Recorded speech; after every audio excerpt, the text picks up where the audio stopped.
श्रीमद् भागवत कथा एवं श्री राम कथा की अमृत वर्षा के लिए भागवत किंकर पूज्य श्री हर्षित कृष्ण जी के YouTube चैनल को सब्सक्राइब करें। कृष्णस्य आसीत् सखा कश्चिद् ब्राह्मणो ब्रह्मवित्तमः विरक्त इन्द्रियार्थेषु प्रशांतात्मा जितेन्द्रियः। श्री सुदामा जी महाराज की कथा सुना रहे हैं।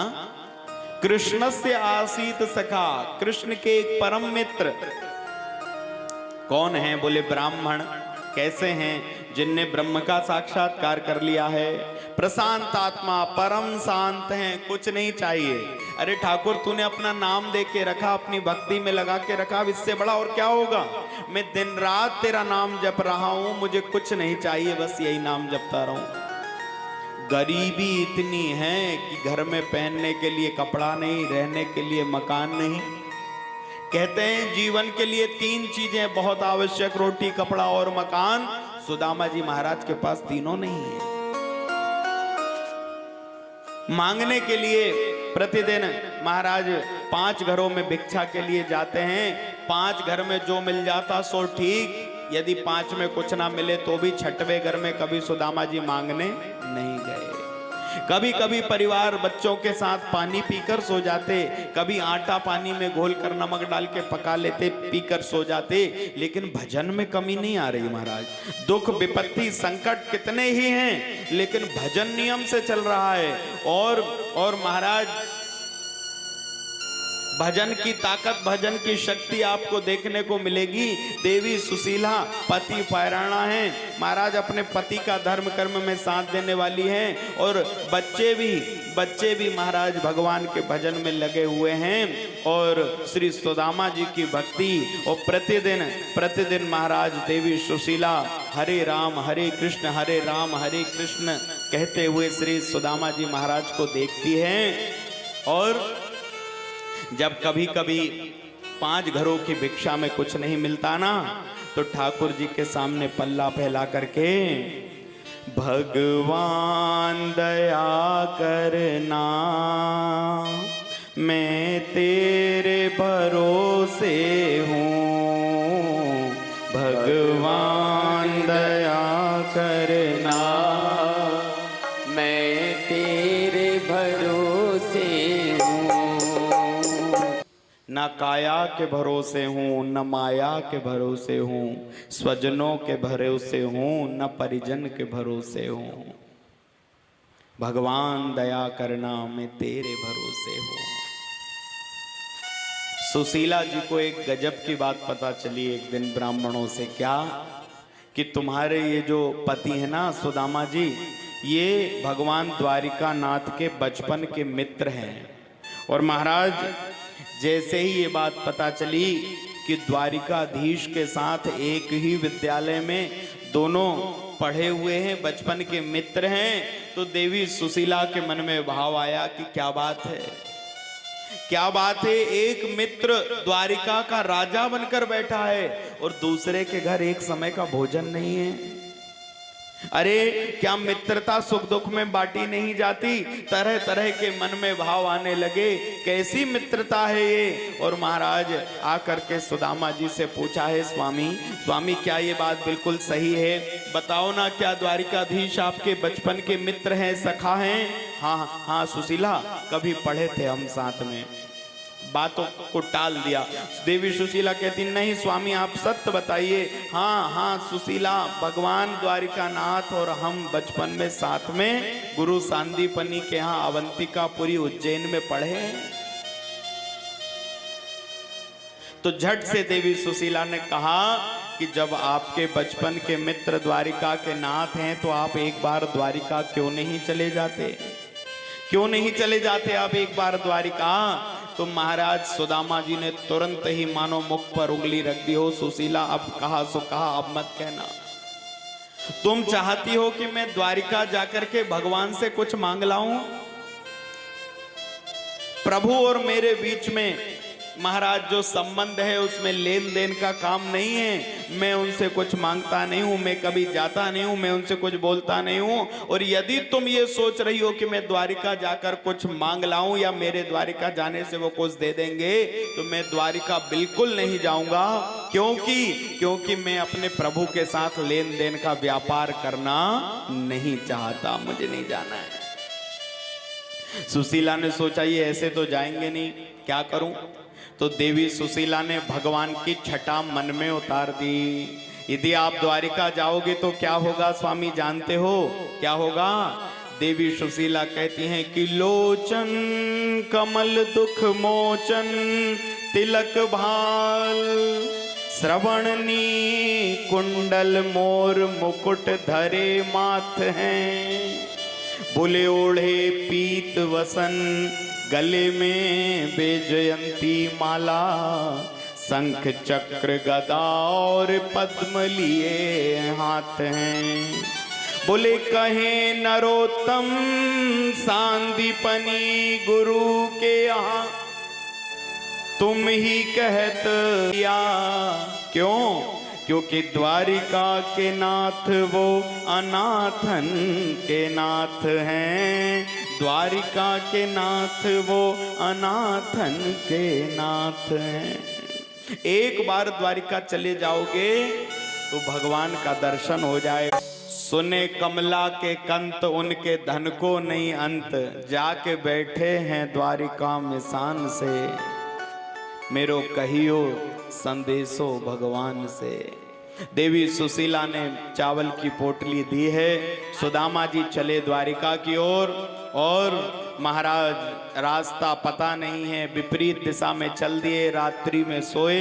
योग माया के द्वारा भगवान ने द्वारिका बुलवा लिया और श्री सुदामा जी महाराज को किसी द्वारपाल ने कहीं नहीं रोका। महाराज श्रीमद् भागवत में ऐसा कहीं नहीं लिखा कि कोई द्वारपाल ने रोका हो। टीवी पुराण की बात हो सकती है ये, लेकिन भगवान के यहाँ तो महाराज 24 घंटे किसी भी समय विप्र ब्राह्मणों के लिए एक विशेष द्वार था जहां पे कभी उन्हें रोका नहीं जाता था कि ब्राह्मण किसी भी समय कभी भी आए उन्हें सीधे मिलने दिया जाए। महाराज एक सुदामा जी की दशा को देख करके एक द्वारपाल दौड़कर गया जरूर भगवान को संदेशा देने कि कोई एक दीनहीन अवस्था का विप्र नेत्रों से दिखता नहीं है। महाराज टूटी हुई लकड़ी है और पैरों में पगा नहीं, फटी हुई धोती है, हड्डी में चर्म लिपटा हुआ, और जाकर के भगवान को बता रहा है कि एक आपका बड़ा अजीब भक्त द्वार पे आकर के खड़ा है। शीस पगा न सगा तन पर, शीस पगा न जगा तन पर, प्रभु जान के आए बसे ते ही ग्रामा। धोती फटी सी लटी दुपटी और पाए उपान हो को नहीं सामा।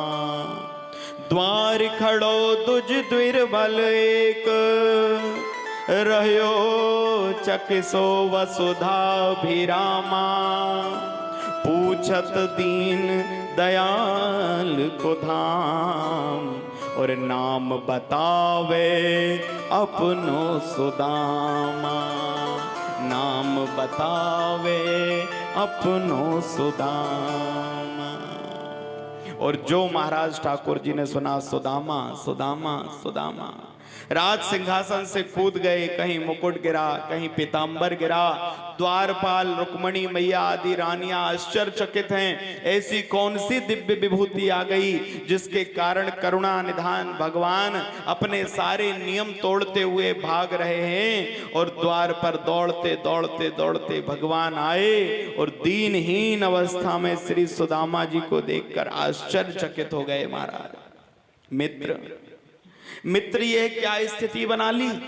कैसे रहते थे हम बचपन में गुरु जी के यहाँ गुरुकुल में, और महाराज बहुत सारे मन में भगवान के प्रश्न उठ रहे हैं। सुदामा जी की स्थिति को देखकर झरझर नेत्रों से भगवान करुणा निधान के महाराज अश्रुपात होने लगा। और सुदामा जी को भी जब दिख गया कि पास में श्री कृष्ण आ गए हैं, एक कदम सुदामा ने बढ़ाया तो 4 कदम ठाकुर जी ने लेकर अपने ब्राह्मण मित्र को अंक में भर लिया, गले से लगा लिया। और सुदामा जी जैसे ही भगवान ने गले से लगाया, मन में भाव आया, इसलिए दुनिया तुमको करुणा निधान कहती है, इसलिए तुम दीनों के नाथ कहलाते हो कि मुझ जैसा तुम्हारा सुदामा जैसा कोई भक्त तुम्हारे द्वार पर आया तो उसको अपनी छाती से लगा लिया। भगवान सम्मान के साथ अंदर लेकर के गए, रानियों से कहा ये मित्र बाद में है, पहले ब्राह्मण हैं, मंगल कलश लेकर के आओ। और ठाकुर जी ने स्वयं महाराज अपनी रानियों के साथ भगवान के सुदामा जी महाराज के चरण पखारे हैं, चरणामृत ग्रहण किया कि महाराज ये ब्राह्मण देवता हमारे घर में आए हैं। और इसके पश्चात सुदामा जी स्नान आदि करने के बाद भगवान ने बढ़िया बढ़िया वस्त्र पहनाए, खूब चकाचक भोजन कराया। और आज श्री सुदामा जी की भक्ति का फल देखो। शुकाचार्य कहते हैं राजन, जब विश्राम भवन में से सुदामा जी रात्रि में लेट गए, आराम करने लगे, तो भगवान कमलापति स्वयं माता लक्ष्मी रूपा रुक्मणी के साथ एक पैर मैया रुक्मणी दबाने लगी और दूसरा पैर स्वयं श्याम सुंदर दबा रहे हैं। आज भगवान श्रीपति जिसके चरण दबा रहे हो, क्या वो महाराज दरिद्री हो सकता है? वो गरीब हो सकता है?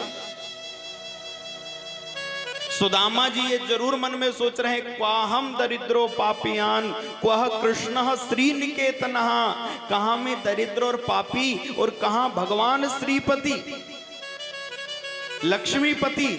लेकिन आज भक्ति फलीभूत हुई तो लक्ष्मी और नारायण अपने भक्त के पैर दबा रहे हैं। ये हमारे ठाकुर जी का स्वभाव है, ये स्वभाव है महाराज।